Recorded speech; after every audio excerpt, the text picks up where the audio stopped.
Hi, Nelly. How are you doing today? I'm good. How are you? I'm good. I'm doing really well. I'm really excited to have you here. Thank you. Thank you for having me. I love the work that you do. Thank you. Thank you so much. So, I'm really excited to have this conversation actually, because you recently just started your Instagram page, and that's how we met. Yeah. And for everyone who doesn't know, you're also Egyptian, but you're living in America for like your whole life. So, I just kind of want you to give me a brief about yourself. So, your background, like your name, your job, just Yeah, introduce yourself. sure. Thank you. Thank you again for having me. I'm so glad that we got connected, and that's one of the things that I'm just thankful for when it comes to the internet. It's just like people being so kind, because I know that can be hard to find. But so my name is Nelly, Nelly, for the people who can pronounce it the way it should be pronounced. But yeah, so I'm Egyptian. Both of my parents were born in Egypt and immigrated to the US and like Texas specifically. And so I've been in Texas my whole life, and my siblings and I were born here and raised here. But we have traveled to Egypt. All of our families there, so we travel. We try to go in the summers and things like that. I am working right now at a school with kids in grades 7 through 12. So it's a pretty big range of ages. So I'm about like 12 to 18 years old. And my title there is learning specialist. And I work with kids who have learning disabilities, and then some kids who just maybe need help with school and academics or studying and things like that. And then, like, the most important part is that I'm also a mom, and I have two little girls.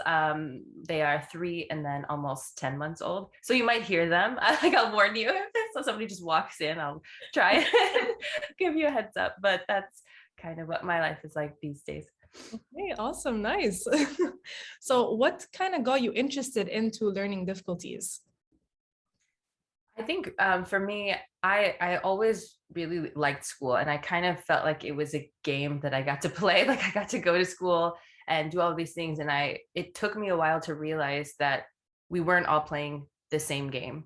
You know, Yeah. some people, it was almost as if like for some people they had a whole different set of rules, or they don't have the same like game pieces as everyone else. And my own brother really struggled with at school and in school, and I remember being so confused by that because he's so bright. And I know him very well, and I was just like, I don't understand, like, why is it harder for him? And then kind of like as he got older, I think when he was younger, it was seen as like, oh, he doesn't care, or he's lazy, or he just wants to play and like isn't focused. And it got sort of dismissed as like a behavioral problem. And then Mhm. it turned out like he had some learning difficulties himself. And so that experience really impacted our whole family, not just him. And that's what really inspired me to work with kids with learning challenges, just because I think um, I saw so much potential in him, and I see it in so many kids. But without like the right support, that can really get lost, and it can be not just hard for that kid, but like their whole family and whole community, and it has such an effect on everyone else. Mhm. So that's really what inspires me, because there are so many bright kids who it just doesn't get they don't get the recognition for that, because there's just other obstacles in the way. And I learned, like, if we can remove those obstacles or help them work around them, they can do anything. Yeah, nice. Well, I mean, there's always, I mean, when we get into this field, I feel like there's always a personal story behind it. So in your case, like, sure, you're not dyslexic, but you have a family member who is. So it just kind of, as you said, it affects the whole family. Like just having one person in your household that has a learning difficulty, it does actually affect everyone around.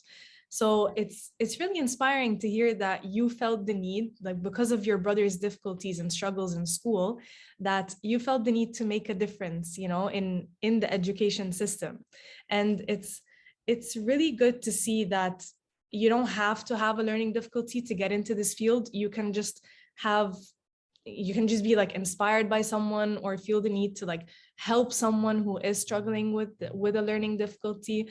Because to be very honest with you, so far from everyone I've spoken to, you and someone called Dr. Lauren. on Think Dyslexia, you guys are the only two who don't have a learning difficulty, and you guys are in this field. And I feel that is so inspiring for me, because a lot of people who have learning difficulties, I think they really feel the struggles, like they've experienced it, they've really went through it, and they are the ones having a hard time. But we never actually think about the people that we affect in the process. Like, we never think about our parents and how they must feel, or our sibling and how hard it was on them to try and support us as well. So it's very inspiring to hear your story, and to see that you're passionate about this because of a family relative. Do you maybe remember when was the moment that you felt like, wow, I really need to like make a difference because of what happened to my brother? Yes, I feel like there are a few moments, and thank you for everything that you said. And I don't want it to seem like if you have someone close to you who has a learning disability or anything like that, that it's always a negative effect on everyone else. It's not. Yeah. So I want to make that Yeah. clear. I'm not saying that. I'm just saying it has an impact, because like I said, my brother is bright and capable and has so many other talents. It just wasn't translating to school, and that always confused me. And I was like, I don't understand. Like, I know that he could do this. And I think the moment for me that I don't think even when it first happened that I realized like that was because now I feel like it's a calling. Like I was meant to be a part of this journey for people.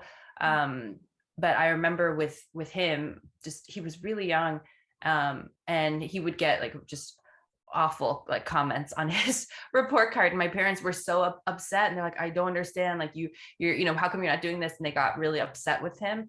And I remember just sitting there again, like confused, like I just something's not right. And I think that was the moment I was like, there's something else here. And I was pretty young at the time too, so I didn't have the language to express like we should get him evaluated. Like I didn't know what that was or what that meant. I was a kid too, but I was like, this doesn't make any sense. Why would somebody who I can see has the has so many gifts, but it just wasn't translating. Like my brother can, gosh, he can fix anything. He like he has so many also natural talents that I could never figure out how to do these things. And so I'm like, what? He can't do math? I think he can. Like I think that there is something there. So I think that was the moment for me. It was just one day where my parents were so upset about his report card, and I was like, are they talking about a different person? Like this doesn't even sound like him. And my parents were like, he must not be trying, and he must not be, and I know that they were confused too, but my parents as immigrants too, like they didn't understand the school system, and there was also a language barrier. And so from a young age, I also had to be kind of in the middle of like, here's what's going on at school, and then kind of help bridge that gap for my parents and for my brother. So I think even from a young age, I was sort of playing that role without realizing it. Yeah. Oh, thank you for mentioning that. Dyslexia is definitely a good thing. I fully agree. Difficulties too. Yeah. Actually, most dyslexics, a lot of them, they're very creative. So I think it makes sense that your brother is like hands-on creative with things. Oh yeah.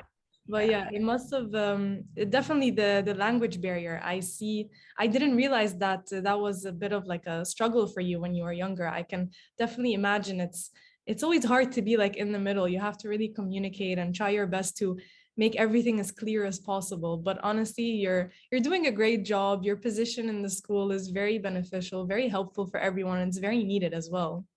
I wanted to ask you, because you've been at school for so long, you have such an experience now, like what everyone needs, the most common struggles and difficulties that students have. What is something you feel schools still need to work on and still need to improve? Because there's always room for improvement. But from the years that you've been working there, what do you think is something that is still the same throughout all the years? I think that's a great question. I think there's two things that come to mind. And one is a little more, I think it's always been there, but I think it's even more difficult because of COVID. So the first thing I would say was like just early identification. Like, like I used the example of my brother and how it was sort of seen as like, oh, it's just a behavioral thing and not maybe there's something going on with his learning. And so I think if there's ever any question of, about like, is if for parents or for teachers, like if there's any question about if a student is understanding, or if there something looks different about their writing, I feel like just look into it. Like just, and if you're a parent and you feel like maybe, because I understand like teachers have a million things going on.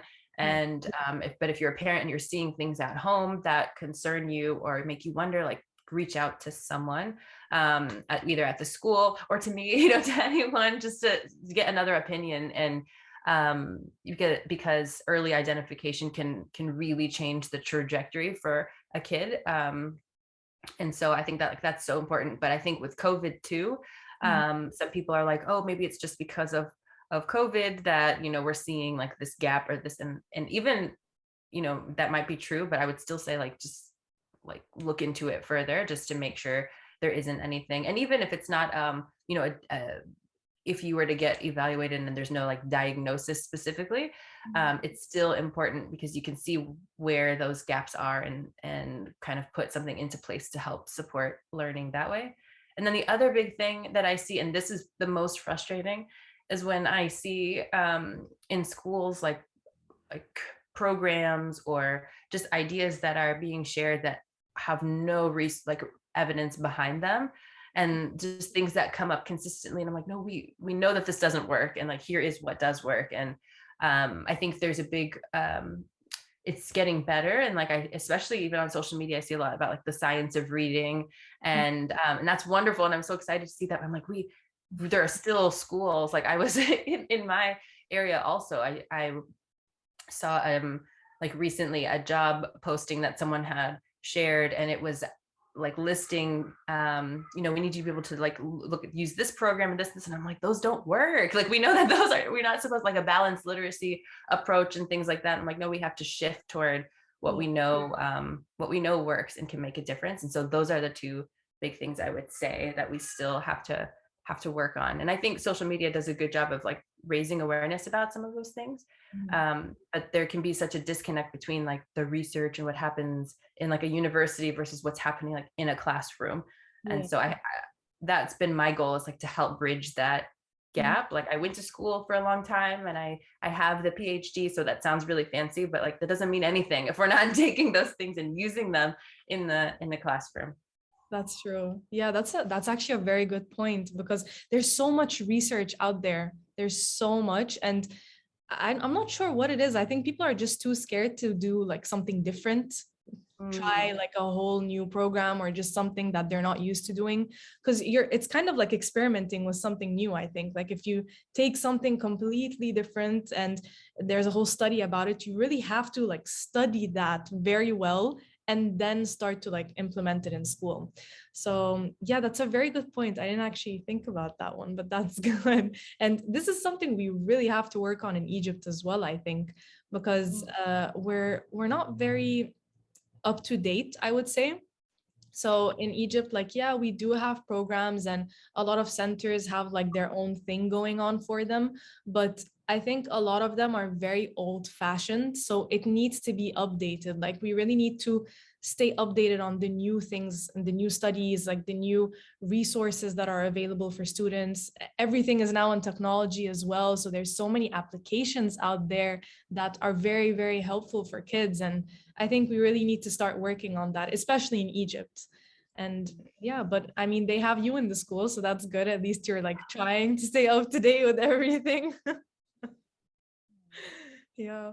Wow. Okay. So what are some of like, this is a bit of a personal, I think, to your job kind of question, but what are some of like the services that you provide as Nelly?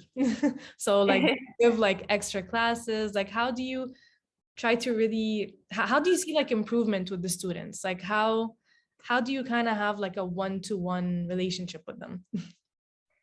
So I would say it falls into kind of two categories. So for some students, it's more related to reading and like needing help with like reading comprehension or decoding and those kinds of skills. And then the other side is more like executive functioning, so like study skills, time management. I would say most of the kids where I am, that's where they need help. Like students will come and say like, I don't know how to study, or I don't, like I just review these, my notes and then I don't remember anything. So what do I do?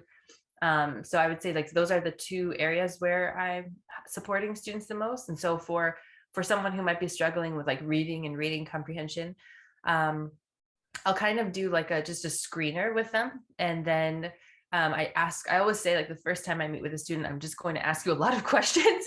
And so don't feel like I'm really solving a lot when I first meet with you. And they're like, okay. But I ask them just lots of questions. And then from there, we kind of come up with a plan. I'm like, okay, this is where I'm seeing, some areas like there's room for growth here. And then we'll try some strategies. So I'm noticing like, okay, you're reading this, but you are not retaining what you're reading. So like next time you read this chapter, like try, highlighting this or like writing these things down or asking yourself these questions. And then we'll meet again. I'm like, how did it go? And then we'll adjust from there. And then similarly with executive functioning stuff, a lot of times parents will reach out and say like, if he or she, they're so bright, but they're not like they're not applying themselves, or like for some reason they almost like put things up to the last minute, or they don't, just like all these different, like they're very disorganized, or they're losing their materials, or they just keep forgetting things. And so all of that falls under just executive functioning, like skills to help your brain like organize information.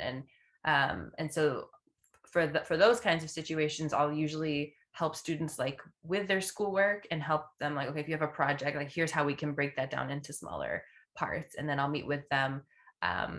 Like usually I try to do like a beginning of the week to like plan out their week, and then check in the middle of the week. How is this plan going?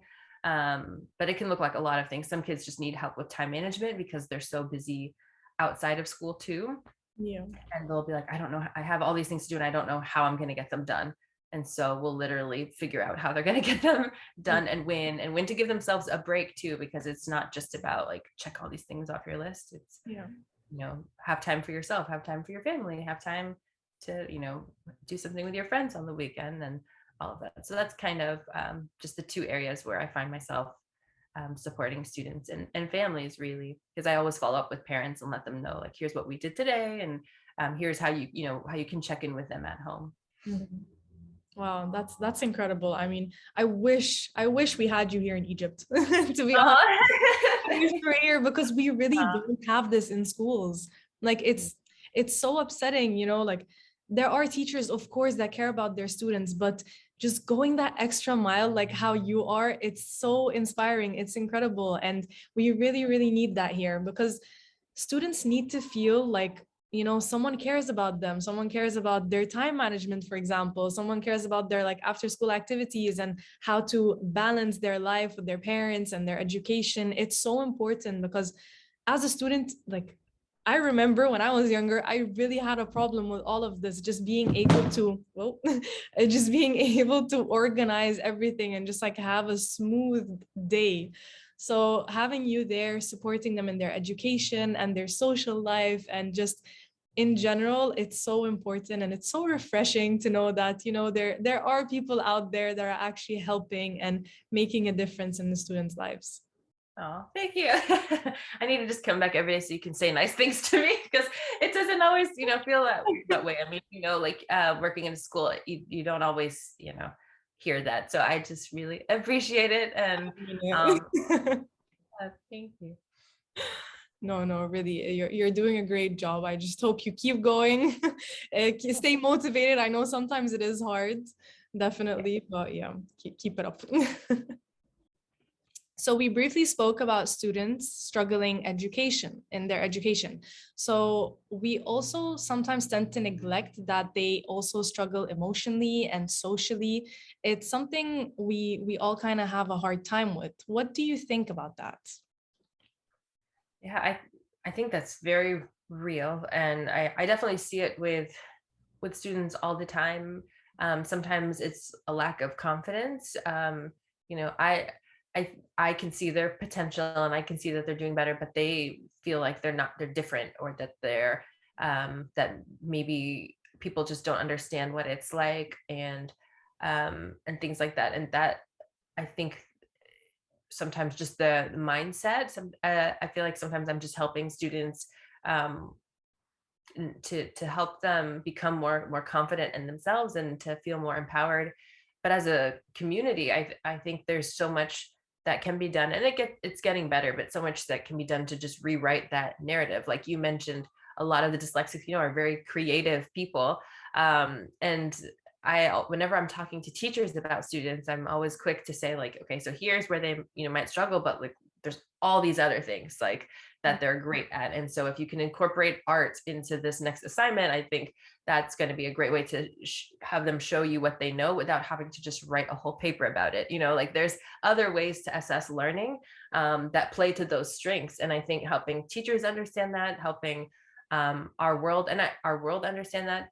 And I'm always happy to see like there are so many successful like honestly like even like rich people who have this like you see them in every like artists, athletes, you see them in every area, and I love hearing them just speak out and say like this was what my journey was like. And I think more of that, and like having young kids see like, oh, wow, this person lives a really great happy life, and that can be me too. So I think just like having those examples of people who've done it and who've made it. And I mentioned education being kind of like a game, and school being like a game sometimes. And I think that is still true. Like if when students figure out how to play this game and in a way that works for them, then they really can, the sky's the limit. They can really do and be anything. It's just a matter of figuring out how to get through some of those challenges at the beginning. Yeah, 100%. I fully agree with you. I mean, there's always a different way of showing an essay or like a project, because written things are so hard sometimes. Like it's really difficult just to sit there for hours and write stuff. So having a different way to express yourself is so much better, especially for dyslexics, because yeah, they really are creative. They're unique in their own way. So it's funny. It is like a game. You're just kind of getting through a game. But yeah. Wow, yeah. And it's so important. I feel like it's so important to always show them examples of successful dyslexics. So rich or, whatever, just a person that has dyslexia, whether it's an influencer or just someone that they know in their family. It's always so good to see like where they are and how they've gone through, education and their lives and work. It helps other students to feel like, I'm not alone. If they did it, I can do it. And I feel like that's always so important, because that's how I kind of got through school, to be honest. Just having other examples around me, it just motivates you and keeps you going, and it lets you believe in yourself more. For sure. And I hope that that you are that example for a lot of people. Yeah. And you will continue to be. So you say that, and I'm glad that helped you get through. And continues to inspire you today. But I know that you do the same for a lot of people too. So keep doing what you're doing also. That's really nice. Thank you. Okay. I would love to mention your Instagram page, because you just started it recently, right? Yeah. So tell me a bit more. Let everyone here know more about your Instagram page. Where can we find you? Thanks. So I am on Instagram. It's at Learning with Dr. K. So it's doctor, then like period. Okay. But I try to just share things that I use with students every day, so that people can hopefully use them themselves and find it helpful. I'll be honest, like I get like turned off by Instagrams that are always like trying to sell you something. And so mine is not like that at all. It's just like, here are some things you can try that might be helpful for you. And then I'm working on getting like a website up too, so that it can be even easier to access some of the resources. I do a lot of like strategies and stuff like by hand, and I draw them out in my hand. My drawing and handwriting is so awful that I'm like, maybe I should type these so they're easier for people to read. But I always explain them down below, and like I type them up. But just like ways to remember like spelling, or tips to stay organized, or study strategies, all of that stuff that I use with students, and they all are connected to research, and they're evidence-based. But just trying to bridge that gap, like I said, of making it easier for people to not have to read a whole journal article or like look for this fancy research, but just already get to use something that will hopefully work for them. And I know not everything will work for everyone, So I'm always saying, like, just pick and choose what you think, might work for you. And you just don't know until you try something, but there really is something for everyone. And I'm super open. Like I had someone reach out and ask me to cover like a certain rule, and then I did, and that seemed to resonate with a lot of people. So if there is ever anything that, I hope people will reach out and just say like, oh, I've never understood why this was this way. Like, do you have any suggestions? And then I'll come up with one of my weird drawings to help you remember them. But that's No, how you keep can. doing the drawings. I like them. I saw your organization tip. Oh, it's so helpful because I'm like organized, but in my own kind of like way. So having like another example out there, oh, so helpful. It's just like something new, something fresh. So keep the tips going. They're so helpful. Keep the posts coming. And yes, for everyone watching, reach out to her. She is very, very helpful. So any questions, she will answer it straight away. Thank you. Yeah, I'm looking forward to the website. I didn't know you were working on one, so that's very exciting. Yes, I did officially let my school know that I won't be returning next year. And I'm trying to build my own practice so I can work with more students, kind of expand my impact. And I'm doing a lot of just free things in the community, like doing little classes at local libraries and things like that, because I don't want to just work with just one school. I want to be able to kind of help people and teachers and families more broadly. So that's kind of what's partly the website can help just share more resources and things like that, and then give people a way to reach out and see how I can be helpful. Yeah, awesome. That's a interesting journey coming next. Very exciting. Starting something new, getting out of your comfort zone. It's always a bit scary, but I believe in you. You can do it. And for everyone, reach out to her 100%. But yeah, no, good luck. Good luck on that. I think it's going to go very well. And everyone here should share our talk so that, more people know about you.